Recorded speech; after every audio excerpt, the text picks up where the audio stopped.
Jean. Chapitre 2. 3 jours après, il y eut des noces à Cana en Galilée. La mère de Jésus était là, et Jésus fut aussi invité aux noces avec ses disciples.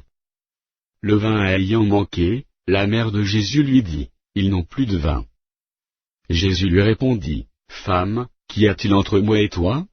Mon heure n'est pas encore venue. » Sa mère dit au serviteur, « Faites ce qu'il vous dira. » Or, il y avait là 6 vases de pierre, destinés aux purifications des Juifs, et contenant chacun d'eux dit, « Remplissez d'eau ces vases. » Et ils les remplirent jusqu'au bord.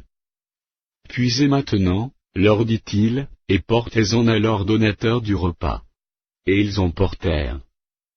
Quand l'ordonnateur du repas eut goûté le change en vin, ne sachant d'où venait ce vin, tandis que les serviteurs, qui avaient puisé l'eau, le savaient bien, il appela l'époux, et lui avec sa mère, ses frères et ses disciples, et ils n'y demeurèrent que peu de jours. La Pâque des Juifs était proche, et Jésus monta à Jérusalem. Il trouva dans le temple les vendeurs de bœufs, de brebis et de pigeons, et les changeurs assis. Ayant fait un fouet avec des cordes, il les chassa tous du temple, ainsi que les brebis et les bœufs, il dispersa la monnaie des changeurs, et renversa les tables. Et il dit aux vendeurs de pigeons, « ôtez cela d'ici, ne faites pas de la maison de mon père une maison de trafic. » Se dévore.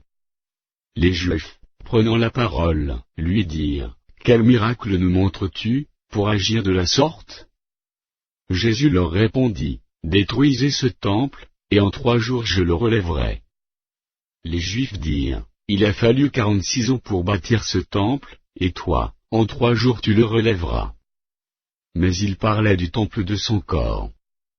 C'est pourquoi, lorsqu'il fut ressuscité des morts, ses disciples se souvinrent qu'il avait dit cela, et ils crurent à l'Écriture, et à la parole que Jésus avait dite. Pendant que Jésus était à Jérusalem, à la fête de Pâques, plusieurs crurent en son nom, voyant les miracles qu'il faisait.